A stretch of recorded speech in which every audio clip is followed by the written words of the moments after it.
Live. Beep, boop, beep, boop, beep, boop. We're live right now, so Oh, hi. I don't do with that what you wish, people. I hung out with Michael Pilmer last night at this really nice house these people have because they hosted a party of all these devotees. I guess that's what they're called. And boy, they had karaoke. They had all this. The guy was making these custom-made pizzas and cocktails and beer. I mean, it was. Were Devo there or no? No. This is fans who literally. People should never laugh at me going to Beatle Fest or the Beatle thing because these devotees. The guy had this amazing house, and downstairs there's like 30 full-size pinball machines, and people were playing pinball, and it was fun. I was so burnt out, but because how many people were there? Well, there weren't I would say they're like 30, 35. It wasn't like a big bat. I mean, it was nice, really nice people, but these people know everything and devos and autograph hats, and some of them travel around the world following them on tour. It's like any band has that core, like Deadheads or pick a band, and they fought Pearl Jam people. It's like Kimbo and Kimbo was there. No, he wasn't. But I didn't know anyone else, but I met all these people. But it was nice. You could tell the people that hosted it. They're a bunch of people who are formerly into tech. So they had the tech house. I mean, nice. These are nice houses, big houses overlooking Lake Washington. And there is anyway, the two people there, guys have these 3D printers and they make these hats. These, what are they called? What are these called? Dome?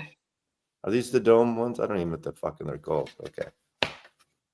It looks good on you, Maz. Thank you. No, I didn't join that cult, but it's like any band. Bands have cults, and Devo definitely has their. Well, I mean, from the get-go, I believe they had a following. Oh, totally. One of my favorite things to watch, if you worked at a video store, is that De-Evolution video. It was like a movie they made. Yeah. About Devo. That's pretty good. That's a good thing. The big documentary in them in a few weeks in August comes on Netflix. So there is a Netflix documentary. Well, I don't know how the relationship works, but Mark Mothersbaugh scores movies. He still does it. And he would come to screenings and I would talk to him. But his second guy, the other guy, would come with him too. Jerry Casella? I don't know if they scored stuff together and stuff like that. I think he does it separately. I mean, maybe they occasionally do, but I mean, obviously Mothersbaugh wasn't very talkative, but the other guy you could get in conversations. He was a good guy. Yeah. I'll be right back. I'll make my coffee. I'll listen to you guys. It's ready, I guess. So a big announcement was made this morning, but I'll wait till Mazzy comes back. Okay, I'll be right back. All right. But I got my Beatles box, hence the graphic I made. So I have it right here. What? How's it sound? I'm listening to it now. It sounds good. So I'll explain when Mazzy gets back so I can fight. I'm listening. All right. So this came yesterday. Here's the positives, because there's really not really much negative at all. Positives are I will give it an A for how they packaged it. Did you get yours, Jim? Yeah. So I'll give an A for how it was packaged. It was packaged perfectly, the way things should be packaged, so to ensure there's no damage.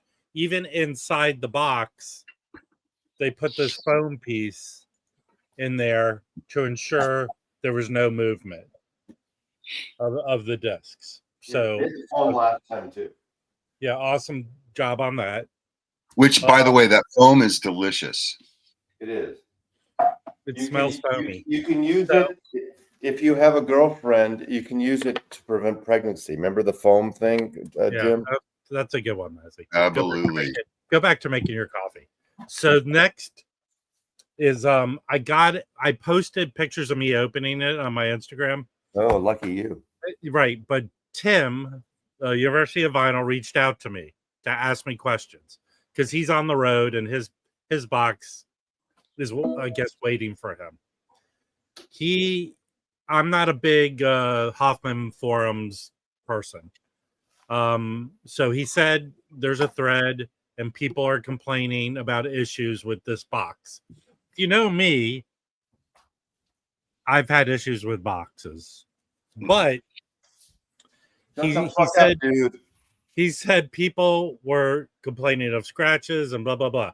So the first thing I did, and this is the first negative about the box, the faux Japanese plastic outer things, which I hate. I'm a hater. No one knows this. I'm telling you now, I'm a hater of Japanese sleeves. I think they're stupid.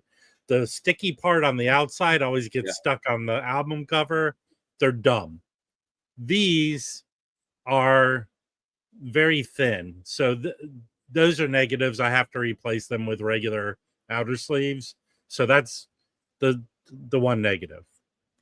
So I checked every record to make sure they were in good condition based on what Tim said. All of them were in excellent condition, except Magical Mystery Tour had like a surface mark on it. It was not audible. It was tiny. So it played fine and it's okay. But the second negative, it's not even a negative, it's a weird thing. All of the records come in lined sleeves with the typical hole so you can see the label. The one record that didn't come in it, and actually some of them come in like, most of them are white lined sleeves. Some were in black sleeves. I think the White Album were in black ones. The Magical Mystery Tour came in this, what I would describe this as is from my experience, this is like from a European 80s. Yeah. Like it's a protective sleeve, I guess, inner sleeve. But this was the only record to come in this sleeve. Like a rice paper sleeve. That's because that was the American record. It's not, it's almost like not wax paper-ish. And rice paper. It's rice paper. Yeah. So I don't understand why this one came in this sleeve. Because the original was only an American and it wasn't a UK. And so was it in this exact kind of sleeve? Well, it was in a white sleeve. And they're not going to put it in a white shitty paper sleeve, so they upgraded the sleeve. Some of the what was the originals in lined sleeves? The originals were in plain white sleeves, except a small section of them were in leftover Sgt. Pepper swirl sleeves. Rice paper sleeves where the papers inside the plastic are good. This, I mean, okay. I don't understand it, but Mazzy's explaining that. Okay, I want to make an announcement because everyone thinks that. Go. Okay, finish your announcement's about the Beatles box, which we're talking about now. Got it. My apologies. I'm so excited. So I've listened to 2 of the records. Since I have Magical Mystery Tour out, I listened to that, and I know so preface to say, if people don't think I collect Beatles records, I probably have, between CDs and the albums, I probably have 20 to 30 Beatles records. Okay. So this nonsense that I'm just a jazz person, you're dumb. You're dumb, people, if you think that. So I have a lot of Beatles records. When I was pulling out my Beatles records to see, well, maybe I'll sell these off since I'm getting the box. They're mostly stereos, so I'm going to keep them compared to these monos. So I would think with Magical Mystery Tour, I'm assuming people might prefer the stereo version of it since it was a psychedelic kind of highly produced album. But it sounded good. The mono version sounded good. And then I listened to the first album, which I'm a self-admitted, I prefer later Beatles, not the early stuff. So based on those 2 listens, and then actually going through the box, very top notch. I feel like I got what I paid for. It was worth the amount of money. So that's my take on the Beatles box thus far. But I didn't get a dud box with scratches or anything. Oh, so I did hear one complaint, which it is. Here's the third negative.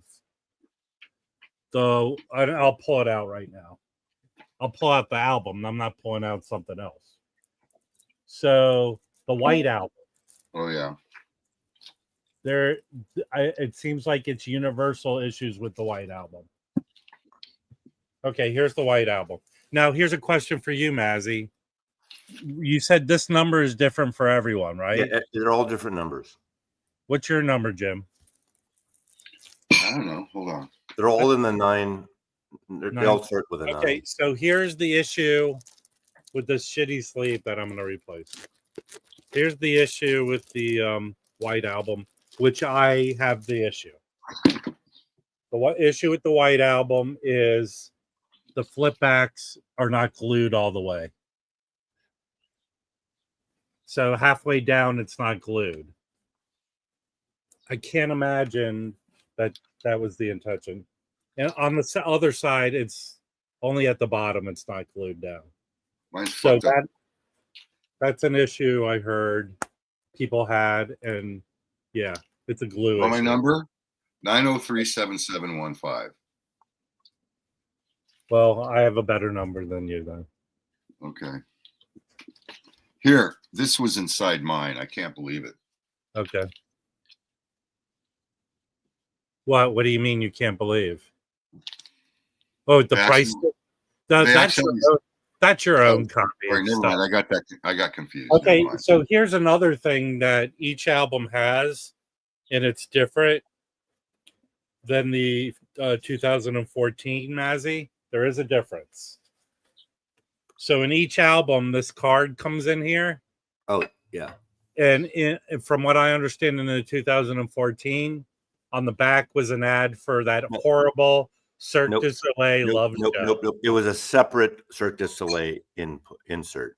Yeah, it came with that plus a single shitter, a single love Cirque du Soleil insert, which was a horrible show, by the way. I loved it. The music, excellent. The stupid storyline was dumb.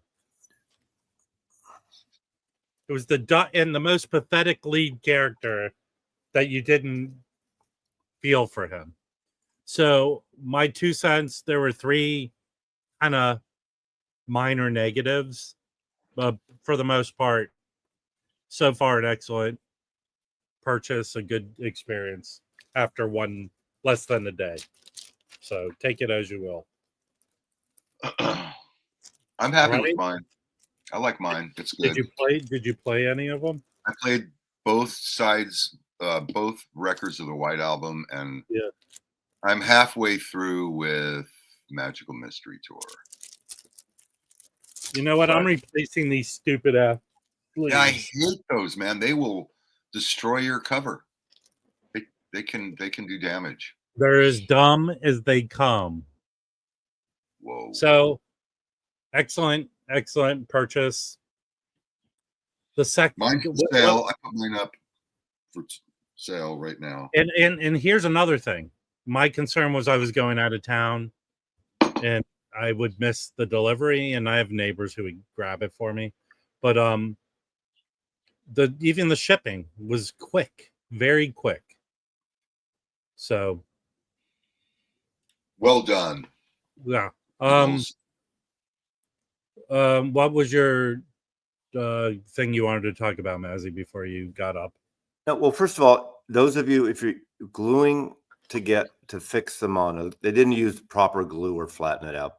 Use a pH balanced glue, and don't use just Scotch tape or something. You need to use archival glues. Okay, there are things, so don't use just Elmer's or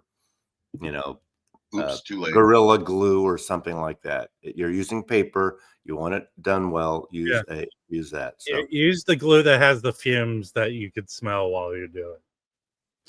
Hey, another thing to talk about, and I think Barry has been chatting about it, is it was sad, the news that Ozzy passed away yesterday. It was right. If you're going to talk about a way a guy went out, I know he had health problems for at least 20 years. He had bad health problems. But it's really, I don't know if it's eerie. But and I think I saw an interview after the final show they did a week or two ago where he says, "Look, I'm going to die soon." Like I think he said it. Did he? I think he did. But I watched some of that show, and I think they're going to release it on streaming. From what I see, he was performing well from what I saw, but someone had mentioned that they were playing his voice, like he technically wasn't really singing. You know, despite what you guys all say, and it's not true. It's kind of like "Play It Again, Sam." He never says, Dooley never says "Play It Again, Sam."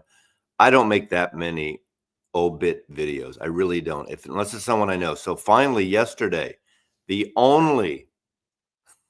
the only vinyl community channel that did not make an Ozzy. There are literally thousands, rightly so.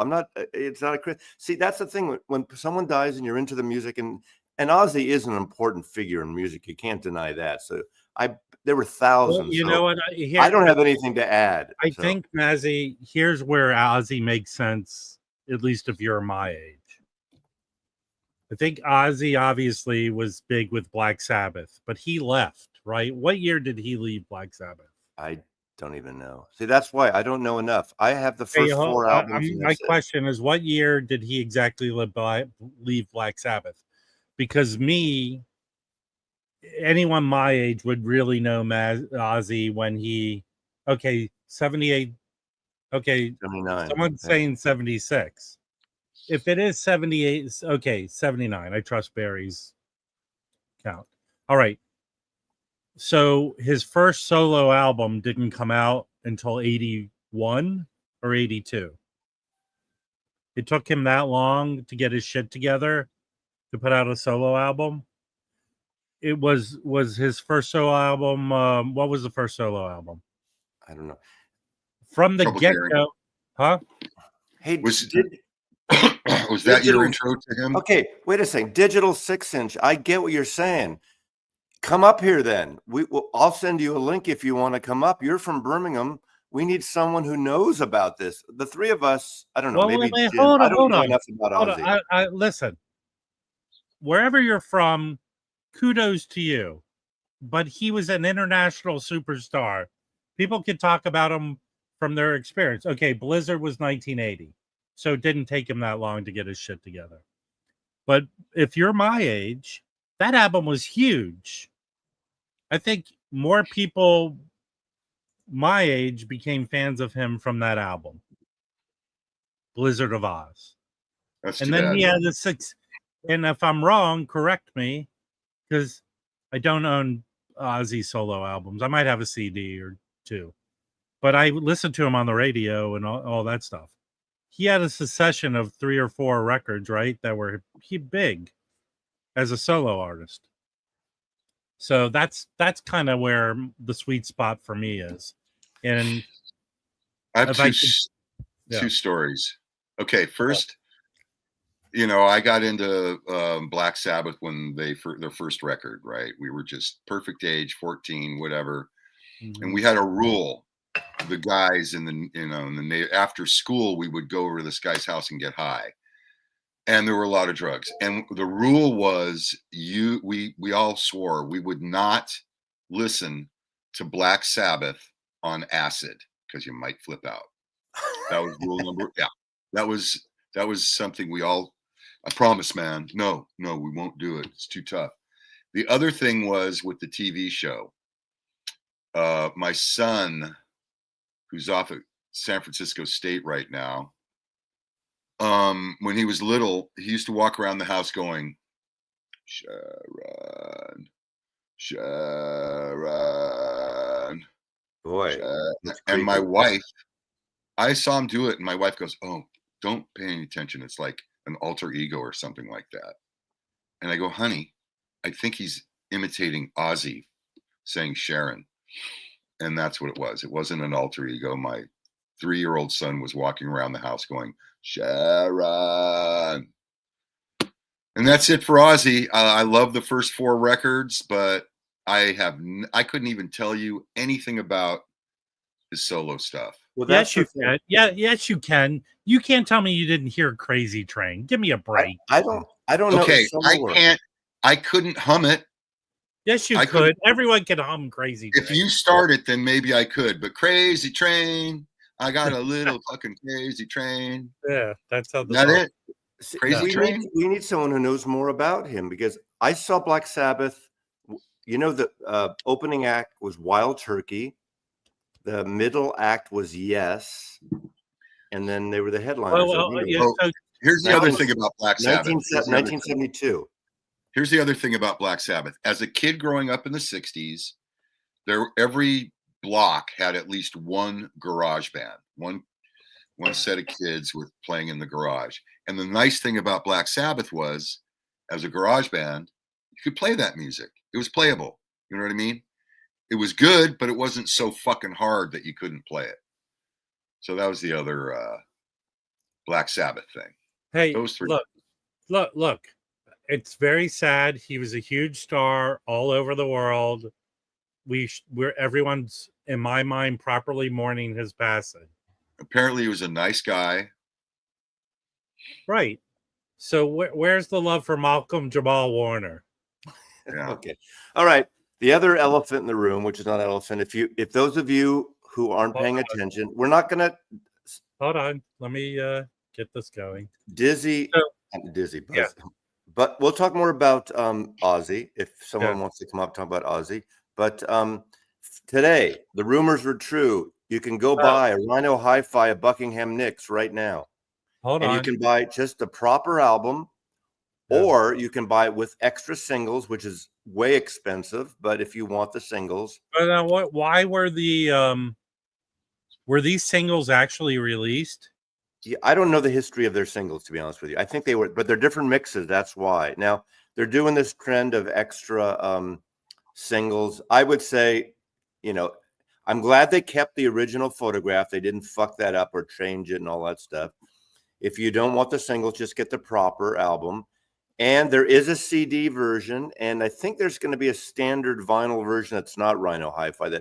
So this is Kevin Gray, and the singles. The CD and regular versions will probably be Chris Bellman, if you care about that. So if you care about those things. Today, I think I'm going to try and go over where that billboard is. So this all started where Mazzy was pretending he was Columbo and had clues that he put together and made a video that multiple people ripped off Mazzy's video. I was right for once.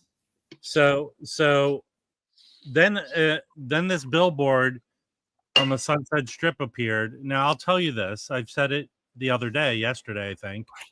I came to the LA in the 70s and drove up the Sunset Strip. In my memory of the Sunset Strip, where a lot of the billboards were promoting new albums coming in the 70s. That's all you would see is rock and roll. Yeah. So I distinctly remember that I think it was Peter Frampton's next album after Frampton Comes Alive. Oh. They had billboards of that record. But the reason I distinctly remember it is he was in a horrible motorcycle accident where he broke both his legs. And that was like all over the news. And I was a kid. I remember this. Yeah. So there were billboards all over. So the genius promotion for this by just putting this billboard up there was, I think, genius. And the Instagram posts, Well, it was the Instagram post that got me hip to it. So, and I own this album. I own the Robert Ludwig pressing, and it's a great sounding record. So it makes sense that this will be a great sounding record version. Yeah. It is a good record. To me, it kind of sounds like what Fleetwood Mac sounds exactly like what, except without the rhythm section. But you got Jim Keltner, so you got a great drummer on the album. I don't. It sounds. Yeah, it bombed. Yeah, we all know it bombed, but it bombed. A lot of records. Bombed, but it got Mick Fleetwood heard it. He was at the recording studio, heard one or two tracks. Yeah, but here's the deal. Okay, everyone. Here's the deal. here's the deal. I think in my memory, well, Mazzy said this. Rhino's best-selling artist is Fleetwood Mac. In my memory, there hasn't been a time where that Rumors album wasn't in the forefront of being played. Yeah. It just always is being played on rock radio or whatever. That album, I remember my friend telling me a story when Target was given an exclusive gold version of Rumors to sell. They initially ordered like 100,000 copies of it or some weird number like that to sell, and they were selling them. Yeah. So that means to me, when Target is selling this record, young people are buying it, like younger people. So young people being exposed to this record, that's why what Mazzy said makes sense, that there's going to be a cheaper version being put out.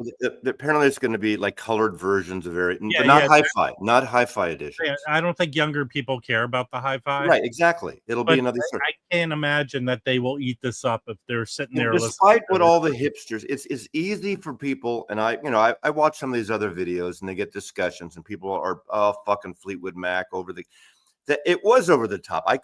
I mentioned I couldn't listen for 30 years to Rumors or any of that Buckingham Nicks period. I prefer the earlier Fleetwood Mac. Then Play On 1970 is my favorite Fleetwood Mac album. But you can't deny that it changed the trajectory for that band, having them in there, and they became more of a California band. It's a great album. Just one of those albums like Hotel California that has been overplayed so much. So I totally understand people dumping on it, but it is a great I don't feel that I hear much people dumping on Rumors. They like to. You'll hear. I won't mention any names, but we need. In fact, there was a live stream the other day with our arch nemesis. I won't mention his name. We could get another Fleetwood Mac by Kevin Gray. Yeah. The reason they do that because it fucking sells. Well, the record business is the business. Hold on. The arch nemesis can go fuck off. He really doesn't speak for a majority of the people. No, even the majority of the people. I'm just using. He represents a segment of people who feel that way. Even people that don't care for that record, he doesn't speak for. I feel. But yet he shows that he has a copy of it. So Well, all I'm saying. I will say this: the original Kendon edition of the self-titled album is a friggin' excellent sounding record. So you don't necessarily have to buy a reissue if you have the original. I have the original, but I'd be interested. Like the Cars record, I'm going to try and I want to get the Rhino Hi-Fi of the Cars and compare it. Because I think the original sounds great. I don't think there's that self-titled Fleetwood Mac. I don't think there's any bad copy of it. It's a great sounding record. So any copy you find, you can get. When I started heavily getting into record collecting again, the thing is that Rumors version that was redone, the 33 and 45. I have the 33. That sounds excellent. Yeah, that's an excellent sounding. Yes, the thing is, the Danny Kerwin period, the Future Games, the Bare Trees, Kiln House, every period of Fleetwood Mac is valid, I think, and that's what's really rare. What other band stayed together for a long time with so many changes, and the only thing they kept was the rhythm section? What other band can you cite? Because usually when they get a new lead singer or something, I mean, we could go back to Black Sabbath. They survived and flourished after Ozzy, and there's a few bands like that. But Deep Purple also. But Mazzy, let's be real. There's tons of bands that continue to have, but not whose sort. I mean, Fleetwood Mac had 8 or 9 records out. But when was Fleetwood Mac's last relevance? They haven't had a hit in 30 years or whatever. Right. I'm just saying. A lot of people, when the Stevie Nicks, Lindsey Buckingham album came out, when not Rumors, but when the self-titled came out, there were a lot of people that had never heard of Fleetwood Mac, ironically. Doobie Brothers. Yeah. But they had their core. They added Mike McDonald, That's when, because Pat Johnson, what's not Pat Johnson. Tom Johnson, he got sick No, and he had to leave the band for a while. Patrick Simmons. No, but Tom Johnson, the main guy, Yeah, the main he's the first guy. Could you just stop it, Jim? There's no reason to do he had to this. leave for a while. Yeah, but he had a bad cocaine problem, didn't he? Is that why he left? Yes. Zepp Pearl. Monday, I hung out with Pilmer all day. I drove him around all day. Last night, I went to a fan's house who had this massive party. They had a pizza oven on the deck over Lake Washington. The guy has 25 full-size pinball machines downstairs. And it was the fans doing karaoke. The guy has a 3D printer. He makes these friggin', what are they called? See, it was fun. It was kind of like going to a Beatles fest. But all these fans that follow him around are in town for the shows that are tonight and tomorrow night at the zoo. Yeah, Pilmer's still here. How many people were there, Mazzy? How many showed up? I don't know, maybe 35 people. It wasn't like a massive party. It was nice. It was, I mean, they had all this food and booze and soft drinks and people would have autographs. They knew every song. Record. No one cares. It's not what we're talking about right now. It's Canadian. It's from Canada. Energy Dome. We're not even talking about Canadians. Energy Domes. That's what it is. It's fun. It was fun. I was the one. I was kind of the odd sheep, the black sheep there, because I'm not like all in on Devo where I know everything. They had screens with all the videos going and performances, and those guys knew everything. Who's I Ellie? love that live. It wasn't Ellie. I don't know. It was down near Renton, but over on the other side, over not the Bellevue side of Lake Washington.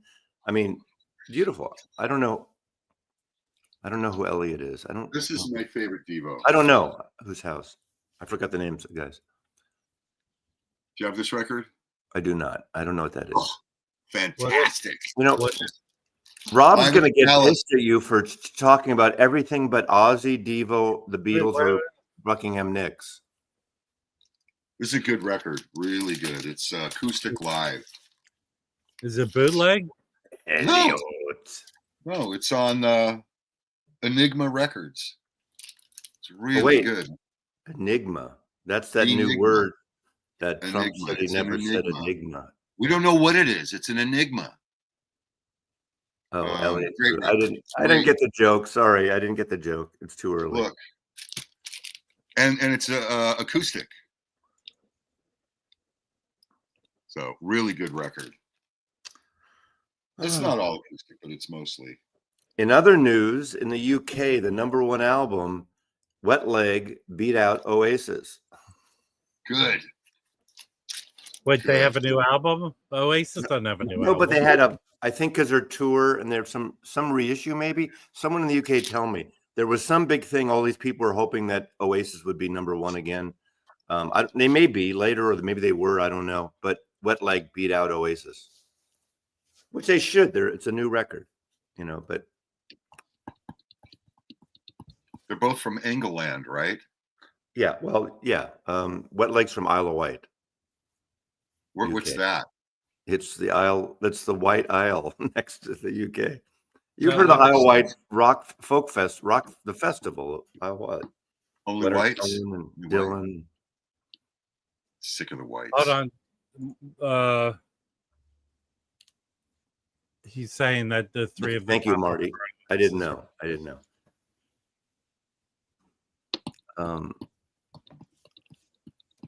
Rojas has a turquoise energy dome. Right. I had my choice of yellow, white, or black, and I wear black a lot, so it doesn't. Big mistake.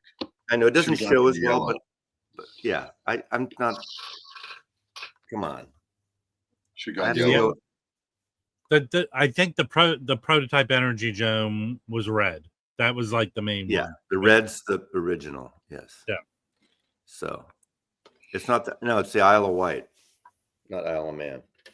Man, I freaking hated that band for about the first month that came out. Devo. I couldn't stand them, and then I got it. Took me a minute. I didn't get it at first.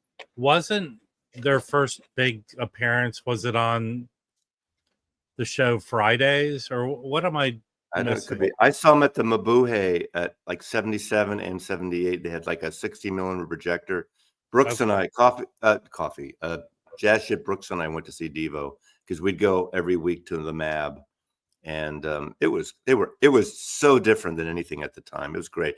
It would be kind of like seeing with more energy the Los Angeles Free Music Society or the Residents, only more upbeat, more commercial, in a weird, obtuse way. Like, I remember Whip It was a big, huge. Well, that was later. That was until I know, but 81. that became They kind had of some good songs. that became the That's prototype for like white guys, like techno, new wavy thing. But they have such much better songs than Whip It. Yeah, Tom, they used to do performance. I mean, they even now they do these. The guy Michael Pilmer, who works for them, he is their. I was joking, he's their fluffer, but they have a tent off stage on the side. It's their changing tent. I think they do 3 costume changes. So he preps all the wardrobe and the props. He gets them hooked up in all their things. Mark Mothersbaugh has 4 changes because he comes out as Boogie Boy. And so he has to get in that mask and that whole costume thing. And they do a lot of performance, and they have, obviously now it's all video synced and stuff like that. In the old days, they'd have 60 millimeter projectors, very performance based. I never saw the Screamers. No. Who the hell are the Screamers? They were, I don't know much about them, but I remember hearing about it. I don't know, but I never saw it. Yeah. Hey, Tom, did Los Angeles Free Music Society ever play in San Francisco back then? Did you ever come up to the city?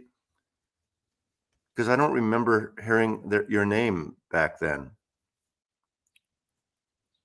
Yeah. And then Pilmer, when they're not touring, is their archivist, does their merch, yeah, does their Instagram and all that kind of stuff. Yeah. Does their social. All right, hold on. Vinyl Diapers coming in with a take. Who's George Koomans? We don't know who that is. You put a little more back. Mrs. Koomans' son, Georgie. Who is that? The guy who does your lawn? Who is that? Guy who painted my house. Ice came.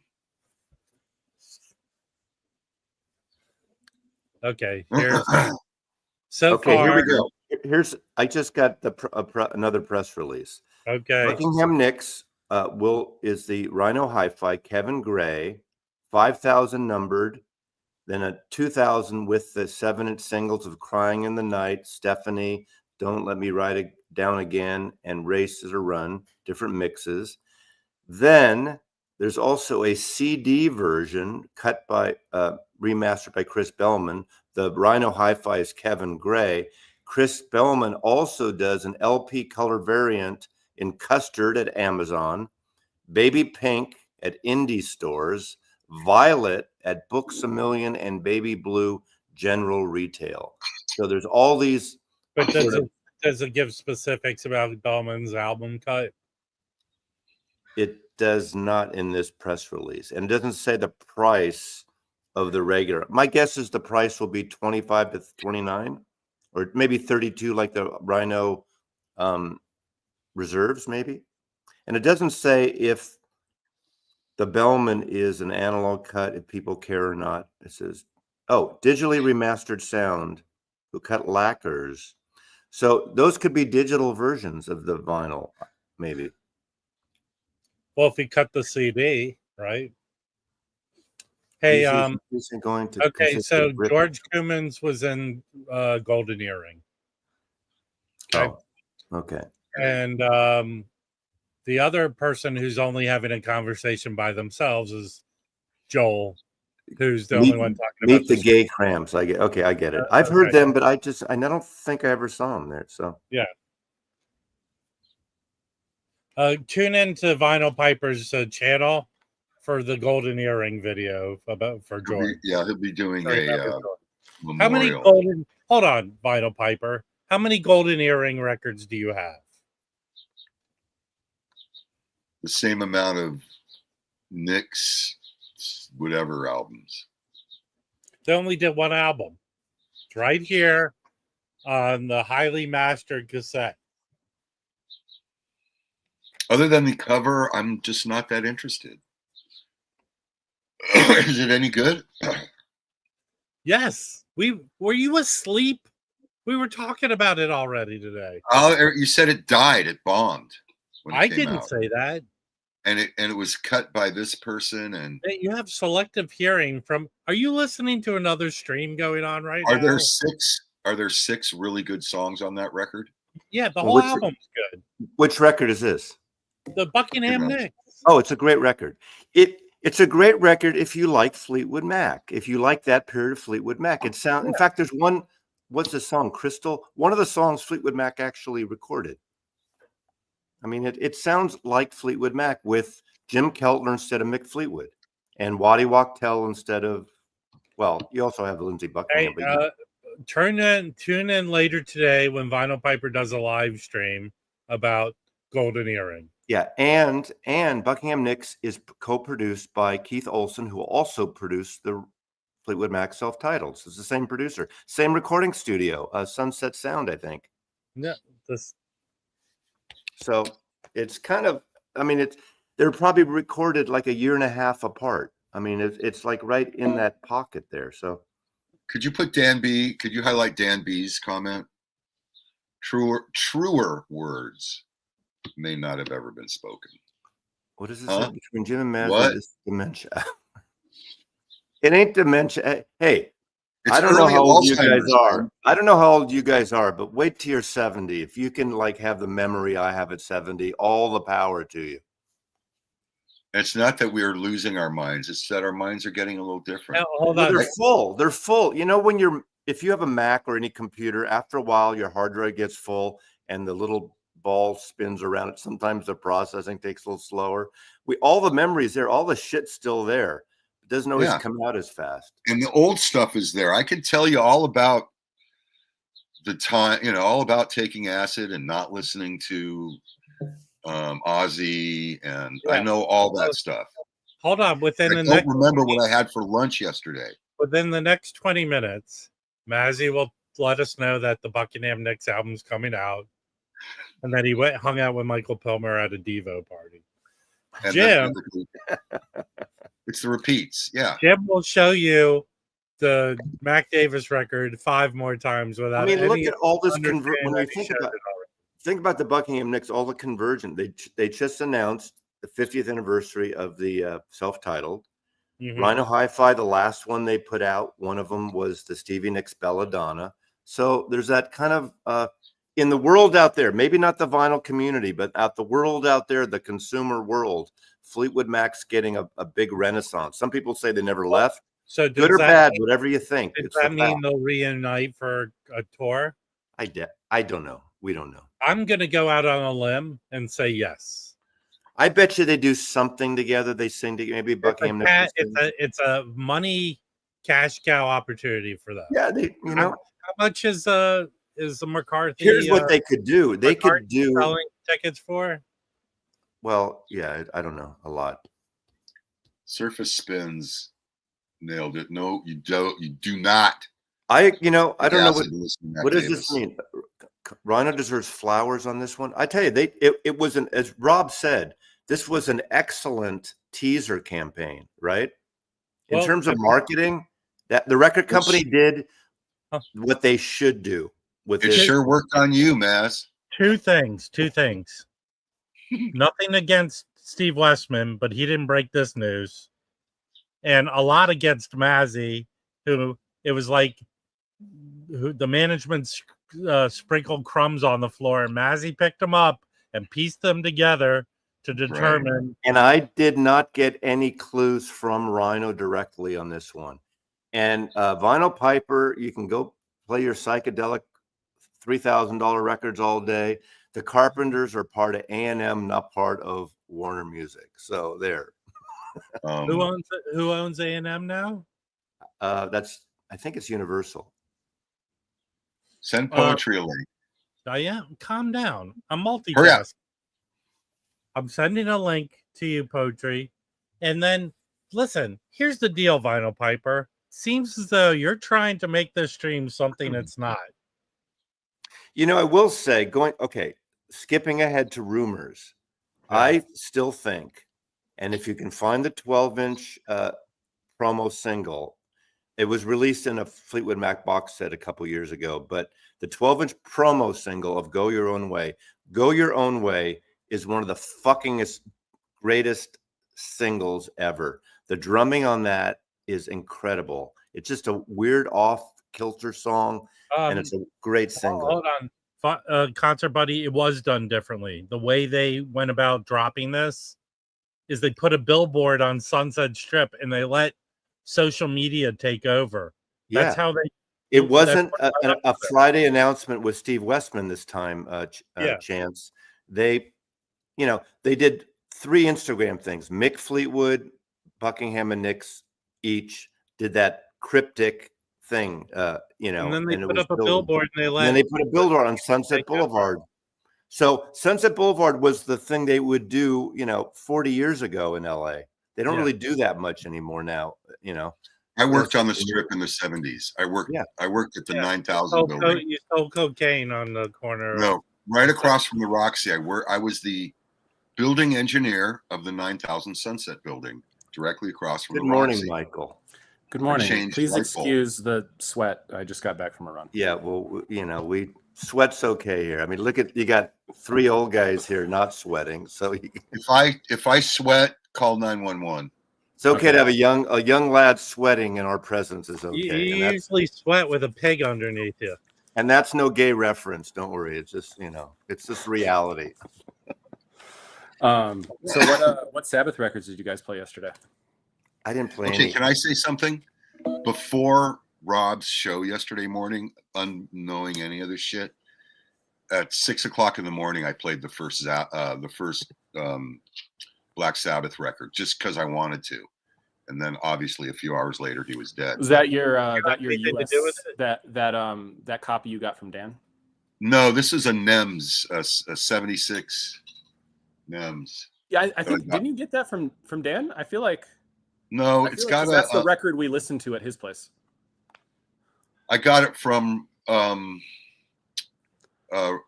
Record Safari.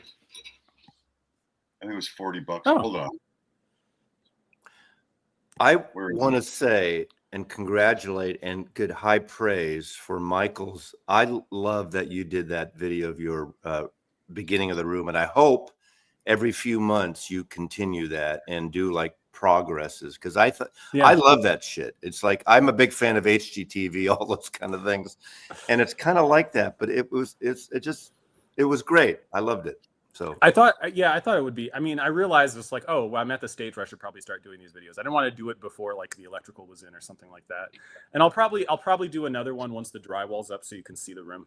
Yeah. And then I remember whenever twice I've done renovation, all of a sudden, first of all, the place, it's a big room to begin with, but even once you get sheetrock up, it kind of makes it smaller again. Like it's weird, but also the sound deadens.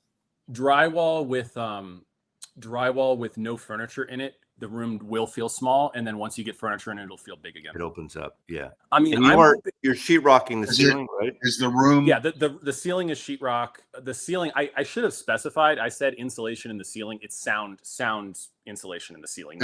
Is it square or is it? It's rectangle. And watch the video, Jim. Wait.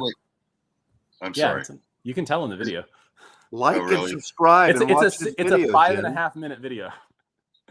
The room is rectangular, and normally for sound in a room, if you have a rectangular room, you usually want to put the system on the long wall, not the short wall. Right. Yeah. Because this room is about 18 by 26, and so really I should be putting the system on the 26 wall. However, the 26 wall has 2 tall windows and then a big sliding glass door. And now those are going to be acoustic problems no matter how you orient the system. But I think for my purposes, which is a lot of filming and a lot of video shots and photographs and things like that for work, I would rather have the speakers and everything on a clean wall that isn't covered by like curtains and pads and things like that. I didn't see the drop box or anything for the TV between the speakers on that wall. No TV. Wait. So for a room setup, it's better to put the source on the long wall. on the long wall. Yeah, Why- it's better to why is shoot. that? It's better to have it be wide than narrow and shooting down a corridor. Now the room is big enough that I feel like it's not that big of a deal anyway. If it wasn't 18, if it was like 18 is pretty wide. if it was like and a lot of that back space that makes it a long corridor, I'm going to be filling with record shelving, so the room is going to acoustically be a little shorter.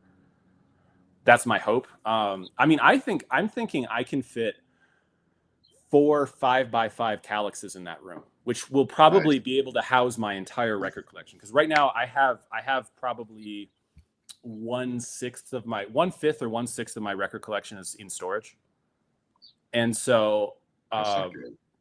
well, in storage at a family member's basement. But I'm just meaning you don't have it. Yeah, access. And so I think with 4 5x5 calyxes, I'm going to be able to put the entire collection down in that room. That's a lot.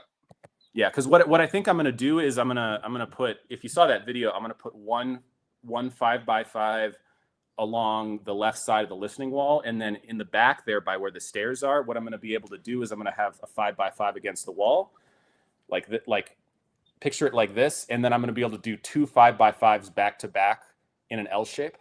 Nice. And that'll give me a lot of storage space. Well, what else is in the make basement? the room more interesting, right? Yeah, it actually is going to be cool because when you open the door into that room, you're just going to see record shelving, and then you have to take a left to get into the space. What else is in the basement? There's a bathroom, and there's an unfinished area that has the heater and the sump pump and things like that. And I'm going to be able to store boxes in that space. Is there How wide is the bowl on the toilet? Does it resonate at? Sorry. Yet to be determined. Not installed yet. You have to make sure it doesn't resonate at a frequency that'll interfere. What's the weather patterns in terms of any kind of flooding potential or anything in that area? Or Colorado, I mean, since you're low, you're on the ground level. Yeah, but the thing is, the way that house sits, the entire house is on a downward slope. And so even though water will be running downhill to the house, water will be running past the house. There's quite a substantial slope down. It's not going to pool. And David Weekly is the builder. And yes, I already did that, Wicked. Is a builder. They do a drainage system around the. That's why it has a sub pump. It has a drainage system around the house that will collect water that pools by the foundation, put it into the sump pump, and the sump pump will shoot it out. So, and it's a walkout basement, so the prospect of that room flooding is pretty low. Hold on. I can't believe Jim did not say this out loud. Oh, but Jim's a big proponent of the urinal. Oh no, the bidet. What are we talking about? The bidet. Yes. But that bathroom's barely going to be used. So on the other side of that, where the bathroom is that the garage? No, that's the foundation. That's the slab under the garage. Is the garage nearby, like right there? The garage is up. So the house is a 3-story. Well, it's a two-story house with a walkout basement. The listening room is in the walkout basement. So the garage is actually when you face the house from the front, the garage is there, and then you're on the main level. And then you take the stairs. So it's like below grade from the front. Yes. Yeah. So that's the walkout basement where the back is at ground level, but I understand the slope. Yeah. Real quick. Basement. Hey, Chance, I'm sorry I won't be in town, but if I was, I would take you on a tour of the best urinals in LA. Chance, aren't you coming to Denver on Sunday? I think Steve texted me. Was it you or someone else? I think I might be going record hunting with some people in Denver. On Sunday. I need a Toto. I would love a Toto. Oh, I've got the Toto that sticks onto the top of the toilet. It's not like the full, because those things are fucking expensive. I want the one that when it senses that I'm in the. I want the one that sings to me when it senses I'm in the neighborhood. Mm-hmm. Jim, we're ready for you. Oh, well, maybe I'll see you in Denver then. There you go. Yeah. So what's interesting now is I'm going to put in the living room where there's going to be a TV. I'm going to put a little mini basic sound system in, and that's going to be kind of fun. I think I'm going to get some of those cheaper Klipsch tower speakers, like the RP 6000s, and then Yamaha. I just kind of like been tuning into this. Yamaha makes this really great new receiver. It's a full network receiver. It's like the NR1000, I think, and it has its own streaming software and does Apple AirPlay and everything like that. And it takes an HDMI input, so you can run ARC from your TV, and it's just kind of a one box all-in-one. But it basically uses the power section from their like highly regarded like budget integrated amps. Hey, Rick's. I'm going to respond to Rick's. Did you happen to see Chad's homeroom tour recently?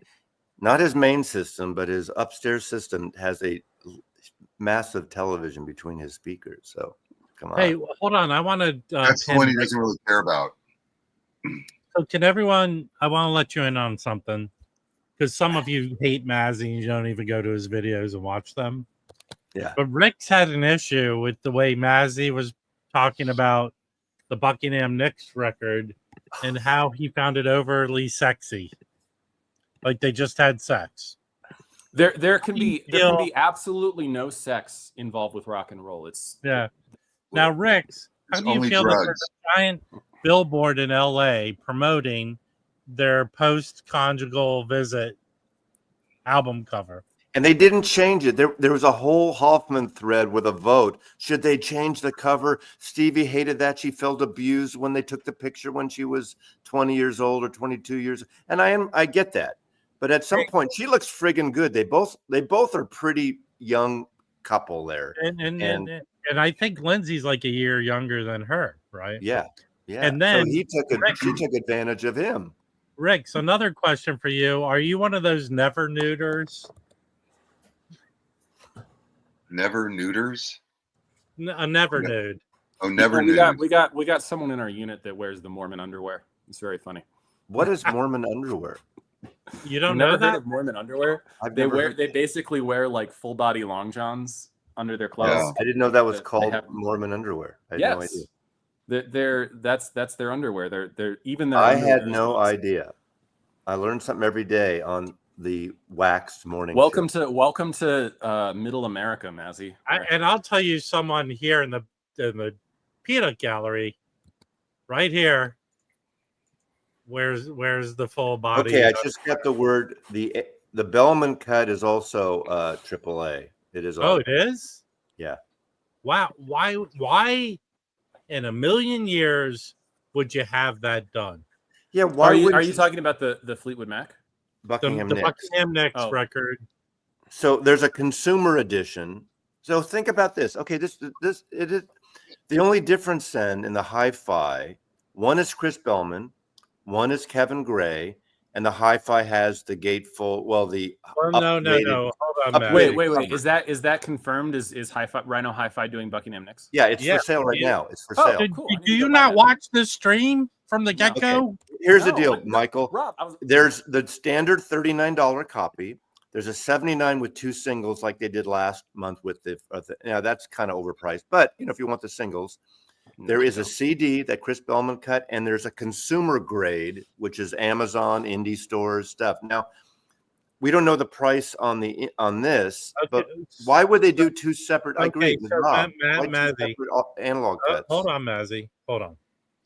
So the Rhino Hi-Fi is going to be good. It's pressed at RTI and all that good stuff, right? No, so this could be pressed at Fidelity, maybe. No, it's probably going to be pressed at all the shitty pressing plants. Well, we don't know because Reserve uses Fidelity. Hold on. Yeah, but hold on, Mazzy. This is the reason. Again, speaking to my point where young people are already into Fleetwood Mac because of rumors and how well it sells. This is going to be sold at Target, and they're going to order a kabillion copies of it. It's not going to be pressed at the Zoomers fucking love Fleetwood Mac. Yeah. So it's that's $25 on Amazon. That's so okay. I'm gonna go out on a limb. Okay, this drops in a month or a month and a half. I'm going out on September 18th. I'm going out on a limb to say this could possibly, based on they're making a shitload of this cheaper version, it could be in the top 20 or definitely in the top 100 best-selling. I think the Rhino Hi-Fi will sell out. Maybe not super fast, but yeah, but they're only making 5,000 of those. Well, 5,000 I bet plus you 2,000 with the 45, so 7,000. I bet you that Target took an order of 20,000 of the. You think Chris so? Bell. Oh yeah. Yeah. Do you think that? I wonder if they'll put a. Mazzy, you just said there are 5 color variants on this. It's all right, you guys. It's everyone's going to be able to make shootout videos comparing the Bellman and the Kevin Gray. It's going to be all over. The feed. Of course it will. I'm going to do a shootout of this. It's a good record. Mono a mono. This mono versus my new mono. Yes, I still prefer that record in stereo, but that's just me. Psychedelic should be stereo, in my opinion. It depends, because sometimes, like, if it's like really good garage rock, I think it sounds more powerful in mono. Like it does. It's more of a rockin' thing on mono. I agree with you, but I like. And you can still get plenty of soundstage and all that good shit from mono. Yeah, I like this. Like, stereo. I think her Majesty's her Satanic Majesties. I think that album sounds way better in mono, and that's a psychedelic album. Yeah. Okay. Yeah. Rick's, go to the Rhino site. You can see what it's 4 tracks. There are 2 singles. So I don't remember. You know what they should have done? They should have instead of doing the bonus 7 inches, they should have done a second LP that's a 45 LP single. I agree. Well, that would kick ass. Wait a second. Rick's, who made such a big deal of Mazzy promoting pornography on his video, you already have a copy? Yeah, and Rick's, that's fine, but a lot of people don't have a copy, and it's going for $100 now. I fucking hate these greedy bastards. I already got one. Why are they putting that out? Well, a lot of people don't have it. Yeah. That's with the Beatles mono box when they redid it. It was just like they're like. Was there a big like upset about like people exonerating record collectors for buying that box again? No, I don't think so. Okay, that should be in more print. Like, is they just do like a quick run of those and they're done? I think they should not have done the box. They should have done just all individuals. Well, they can still. Do you know something we don't already know? I'm staying away from you, dude. Yeah. Hey, a 45 half-speed master box set of what, Dan B? Hey. Well, anyway, last night when I finally had a chance to sit down and listen to music, I listened to these guys. I listened to this really awesome sounding. What is this? A WMA copy of Sabbath, Bloody Sabbath? What's WMA? WWA. Sorry. What is that? I don't know what that is. This is a late 70s repress, British repress of the original Vertigo. I don't know that. That they did that was using the same metal parts as the original. But that's a UK pressing? Yeah, this is a UK pressing. And then this sounded amazing. I thought this sounded, this album is not like the best engineered Black Sabbath album by far.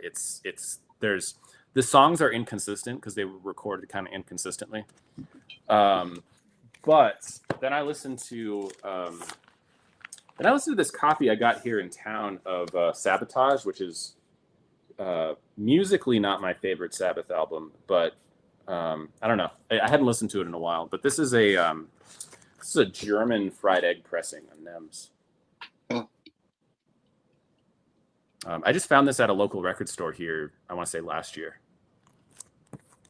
I don't know. This album, so like the thing is, this is musically probably one of my favorite Sabbath albums. I think musically this is just genius. This is like the last truly great from start to finish original lineup Ozzy album for me. Okay. And then this one, Sabotage, maybe other people have different opinions. I feel like Sabotage is just a little more inconsistent.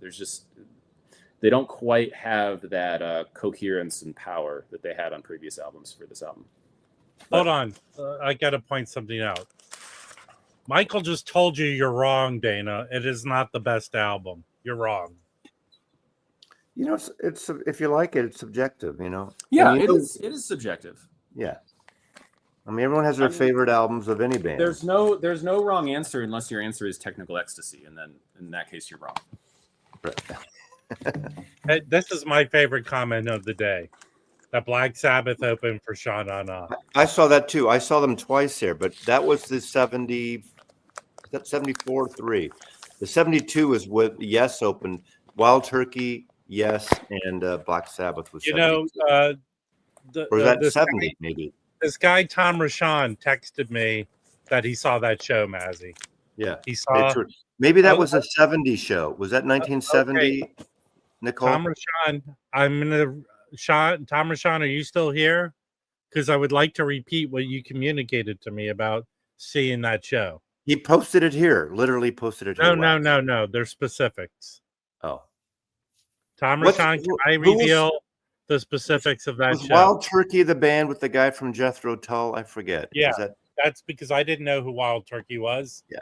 And he said it's the guy from Jethro. I didn't love them. I remember they were kind of very bluesy, but I didn't love that band.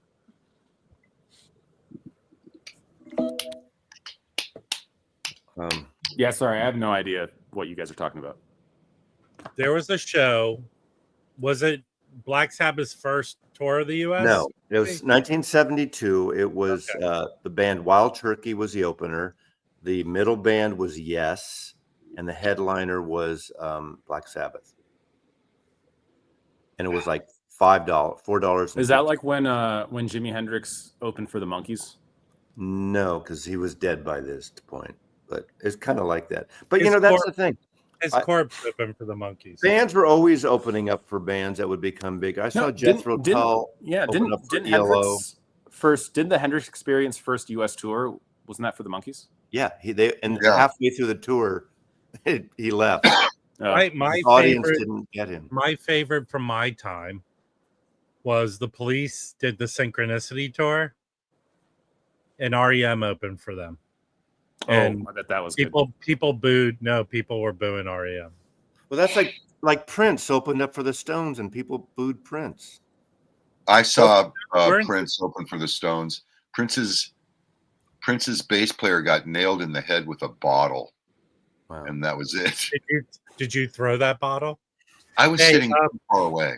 But I thought Prince was awesome. There's a record. I hate to plug San Francisco again, but what's great about Winterland, all these bands that were opening up and weird bands, the audience at Winterland always appreciated all acts, openers. It wasn't like people booing people off stage if it was a mixed, weird combination. So seriously. It's just that once they got good, they came down to LA, and then people booed them off stage. So I had a conversation. There's a record store in Orange County called Rasta Cowboy. That owner's really into reggae music, and he explained to me that the Stones were really good about supporting up and coming acts and making them their opening act. That they did Peter Tosh. They're the reason that Peter Tosh became big. Yeah, they had Peter Tosh open up for them. I think one of my favorite disjointed lineups I've ever seen. I used to, when I was in undergrad, I used to go see South by Southwest a lot because my family was in Austin at that time, and it would coincide with my spring break. So I'd come down and see shows at South by Southwest, and it was always like the lineups were always crazy. I mean, pretty much everything I went to was either unofficial or like a day party or something like that. But there was this big corporate tent during South by one of the years. I want to say it was like 2013 or maybe 2014, called the Fader Fort, and it was like sponsored by Kia or some shit like that. It was this big event with all these acts that were like big name top 40 radio acts. Like James Blake was on there. This was when Odd Future were blowing up, so like Tyler the Creator did a set there, and it was all these like kind of like pop and like hipster pop acts. But at that time, Odd Future were really good friends with this hardcore skate punk band called Trash Talk. that were just like one of the heaviest, most chaotic hardcore bands at that time in the early 2010s, Trash Talk. And they got them onto that lineup. So right before James Blake goes on, Trash Talk played in front of these like day drunk, like indie music mogul type people. And they just snuck in like 20 underage kids into that show that were like throwing rubber trash cans around and just like fighting the audience. It was great. Like the video of this on the internet, the singer like surfed up to the sound booth, and people are like flipping him off and yelling at him, and you just see him on he's like screaming on the mic, and you just see like women throwing stuff at him and yelling at him, and he's just like, "You fucking suck, bitch," like right into the microphone. Greatest thing I've ever seen. Here's one for Rob. Even Cannonball Adderley opening up for the Who at Winterland. Well, let me just tell you this. Booker T, B.B. King, and the Mothers of Invention. Until later, Cannonball Adderley and a lot of his live records, those fuckers put on a good show. No, I'm sure. They were jamming awesome. But I remember when Van Halen got back together with David Lee Roth. I don't know how many years ago was this. You know who opened up for Van Halen? That did a huge, big tour. Kool and the Gang. Kool and the Gang was their opening act. I saw Stevie Wonder open for the Rolling Stones, 1972. Oh, I just saw that. I saw that too. Elvin Bishop, Van Morrison, and It's a Beautiful Day headline. That must have been a great show. Yeah. Horton Heat, Morphine, and Violent Femmes. Holy shit. I just said that, Vance. Fairport Convention, Billy Preston, and Traffic. That doesn't seem like a weird show. No, that's not one. I told you when I saw Jellyfish, they opened for World Party and they blew World Jose, Party. I wasn't at that show. I saw Charlie XCX at Mohawk, I want to say. That was in like 2013 or 2014, and I hated them. But you hated Charlie XCX. Yeah, and this was before they blew up. It was just I was just at a Mohawk Day show. It's a person, I thought, not a band. Well, I mean, yeah, but she had her group there. Sorry, but yeah, I saw that act, and I was like, man, this sucks. Like I was an elitist back then, so maybe I saw the Kinks and Ry Cooder open for them. I didn't like Ry Cooder. Well, figures. But that Stevie Wonder show, there was an opening act too in San Francisco. It was Terry Reid opened up. I don't remember who the opening was. All I remember was it Terry Reid or Tara Reid? Terry Reid. Oh, okay. I think Terry Reid. I know you're talking about the actress. Yeah. All I remember was when Stevie Wonder opened, I thought to myself, there's no fucking way the Stones are going to be better than this. And then they were. Peter Yarrow. Oh, no, never mind. That's something else. Never mind. How many? Hold on. Here's one thing. I mean, when I went to Vegas, this was the case. But in my years of going to live shows, I never really experienced this. How many groups did you go see, Mazzy, where the opening act was a comedian? Not many, actually. Not at Winterland. No, there were sometimes poets. They would have Michael McClure or Lawrence Ferlinghetti from City Lights occasionally. This is a weird one, and I saw this show. Opening act was, this is 1972, I guess. Opening act was Roxy Music. The middle act, Mike Bloomfield and Steve Miller headlined. This is before the Joker and all that. And one of my favorite shows, John Martin, Free and Traffic. Here's one I want to see. The Barkays, Tower of Power, and Curtis Mayfield headlining. That was I bet that was good. That was great.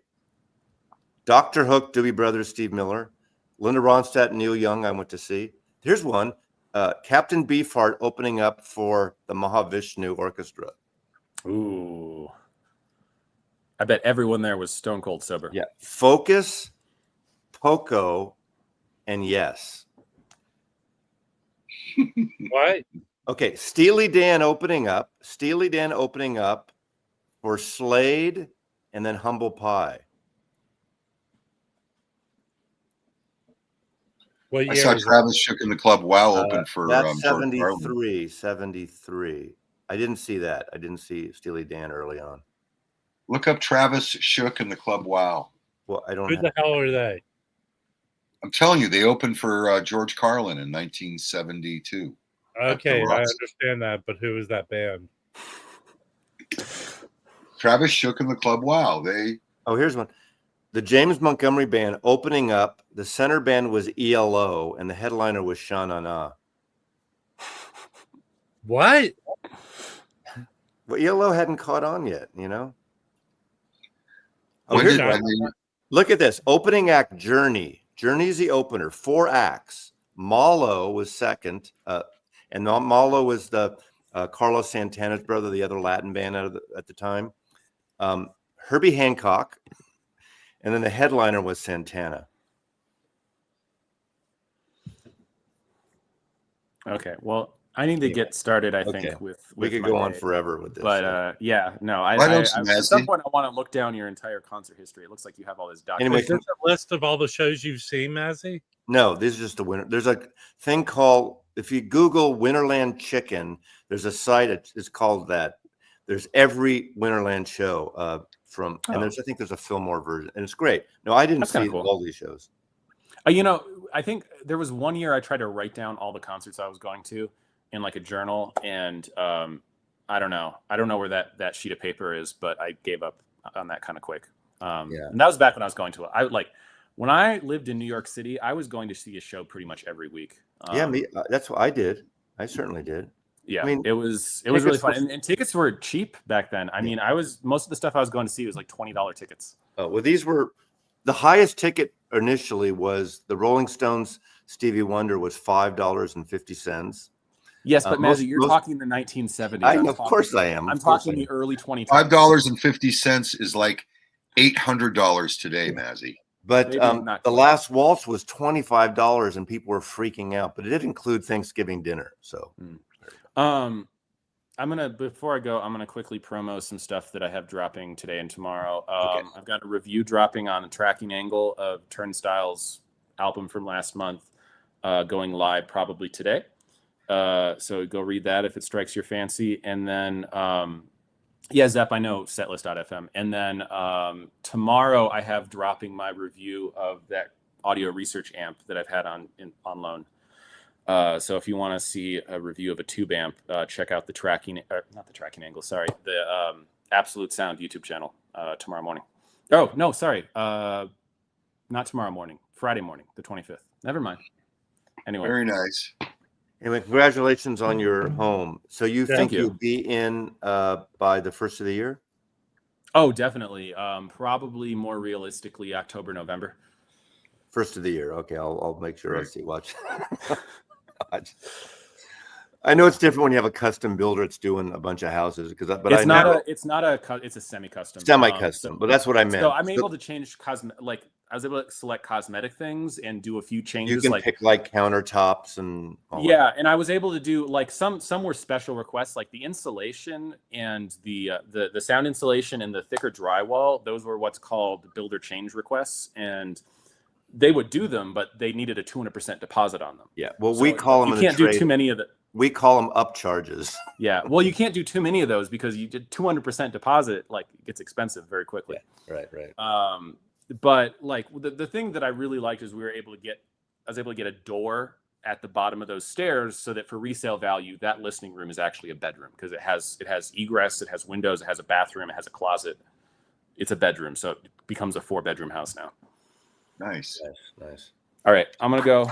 You guys have a nice stream. Okay, I'm glad you're not sweating by the time you left here. Yeah, I'm much drier now. It's dry here. All right, see you later. Take care. Yeah, it's dry up in those mountains. Yes, Is it? So we never got any Ozzy experts up here today. Yeah, where are all you Ozzy experts? Didn't Ozzy bite the head off of a chicken or? No, I watched that. He did an interview with David Letterman that someone posted where he describes the incident where he bit the head off a bat. Okay. He says that someone threw it up on stage. He thought it was a toy bat. And that's why he bit the head. That's the story he told. And then did he poop as well? Was there? No Why poop are you involved? so worried about him pooping? I heard that there was some poop on stage, maybe, or Zappa or something. Those were the days. All right, so this came in from Canada too, but I am not that interested in this record at all. You know what? I'm setting up a new thing here. Showing Mac Davis records is banned from this live stream. And look at the special edition. Like it's like a Ooh, very nice. Super cool. Now wait, you said the guy those are printed, right? 3D printer, and he made a bunch of these. Night. All the guests got one. Yeah, no, but the decals are not part of the printing. Those are put on afterwards. No, right? but these are printed. These are 3D printed. Oh, really? And they're glued on. And that's I don't know about 3D. I still don't understand 3D printing. So, like, how can you 3D It's print? a printer, but does it 3D? Well, I saw it there. I realized I've never seen a 3D print in person. It's like I just see sci-fi, those sci-fi things where Mission Impossible, they do the mask. It looks like Rob, and I have to wear a Rob mask or something and peel it off when I get, attacked. Okay. Rob mask. They also got, let's see. What other swag? They also gave out these. I don't know if this was 3D printed, but Bill K, I'm sorry to hear that. little Oh, no, keychain. that. There's Did they Boogie 3D Boy. print that too? Boogie Boy. I don't know. What the fuck am I going to do with this? I put it on the shelf, right? A lot of tchotchkes at this party. Was it? Yeah. Like, I mean, it would have been cool if they had a Devo cover band. Well, it wasn't that big of a party. They're literally going to see a real Devo tonight and tomorrow night. So yeah, they're touring with B-52s later in the year, or I guess in a month or two. I don't know. So there's Seattle 2 nights, and then they go to Portland Friday or Saturday, I guess. Yeah, I haven't seen them in like 25 years. So We are Devo. We'll see. Hold on. So you fly out tomorrow morning, Rob? Yeah. I'm trying to I have to leave early, and sometimes booking. Okay, that doesn't happen. I was looking at the Waymo, the driverless cars. They don't go to LA. They don't go to the airport. That's a separate account. Yeah. They don't go. No, they're not allowed to go to the airport. San Francisco, they can now. They started going to the airport. I just typed in and said, yeah. I'm surprised they don't have the Waymos up here in Seattle with all the tech shit up here. But that's fine. I got to get my dad in a Waymo. We talked Fleetwood Mac, Russ Dawson. You got to wake up earlier. We talked Devo. We talked Ozzy. We talked Buckingham Nicks. We talked Fleetwood Mac. We talked Mac Davis. Fleetwood Mac Davis. Let me do the heavy lifting here. Listen, Russ Dawson. We've already been here for almost an hour and a half. Fucking rewind the stream and watch it. We talked about all the good shit up front. Beatles box, Ozzy Osbourne, and the Buckingham Nicks. Yeah. Dude, go back and watch the stream from the beginning. Okay? We didn't. Someone mentioned Ry Cooder today, and it wasn't me. Oh, Rob said he saw Ry Cooder open. He didn't like Ry Cooder. No AMO goes further south, but still not to SFO. I thought it went to SFO. They just got the permit. I mean, when I was there a few months ago, it said they just got the permit. Did they stop it before it went into effect? Because I remember reading it. They were allowed to go to SFO, but I guess, did they stop it? Answer Tom Rashawn's question. Mr. Brennan? Okay, hold on. This is a Tom Rashawn's question. Why is there a Wednesday stream? Listen, go back. I told Russ Dawson this. Go back and watch the beginning of the stream. I'm tired of you old people not understanding how the world works. Tom, I will translate that. Rob is leaving for Washington, D.C. on an early flight tomorrow morning, so he's not doing tomorrow morning. So he's doing it today as a bonus for us. So, Hey, Here's listen, something. this isn't true. You never nude. you know, I will say this: the whole Waymo thing. I tell you, having witnessed drivers in Seattle and San Francisco who drive Ubers and Lyfts and all that stuff, Waymos drive so much better. As fucking asshole drivers. They don't. No, They stop. Now there are problems with some Waymos, but they're 9 times all out of over 10, they've hit Santa Monica. Let them loose from the get go. I've seen Waymos run stop signs. like I've you've seen never that. seen a normal driver run a stop sign No, or listen. stop in the middle of an intersection to let someone off. Hold on. If there's one thing you can say about me is I unanimously hate people just because they're horrible at everything. But the robots will murder us. I'm trying to be nicer. I agree with that. I don't disagree with that. Yeah, but they will not murder us in our cars. Hey, who wants to buy my Deckware integrated amplifier? Woohoo! Oh, now we're gonna shill and sell shit on Rob's. Yeah, somebody wants this beauty. It is a mother, but I have to sell it. Yeah, it's of no use to me anymore. I think Jim would be able to do the gear talk, Dan. I don't think Rob and I are really gear guys to talk about it. No, I'm not. Yeah, how much? Someone's asking how much. $1,900. But for you, $1,799. It was $2,500 new. I played the shit out of it. I mean, really played it. You know what? You're horrible at selling this right now. Well, it's a wonderful little unit. 6 watts. Repeat after me. What? I've used this for a long time, loved it, and it still works very well. I've used this for a long time, loved it. It still works really well. Beautiful sounding. I want to show a record because these just came out, and this is the only one of the two I didn't have. There was 2.5 Grinderman records. Okay, Grinderman is the offshoot band by Nick Cave that happened. More of a rockin', dirtier band. Great records. There's a remix version of this that I have, and I have the other one of this. For some reason, I missed this last week or the week before. These just came out, reissued for the first time in a long time. Nick Cave, Warren Ellis, Marty Casey, and Jim Scavunus, including a 16-page book. I bought this at Easy Street Records when I was with Michael Pilmer the other day. And the more. Nice book, Pilmer. So when did those records originally come out? In the 2000s, 2010. This one's 2010. No, yeah, 2010. This one came out.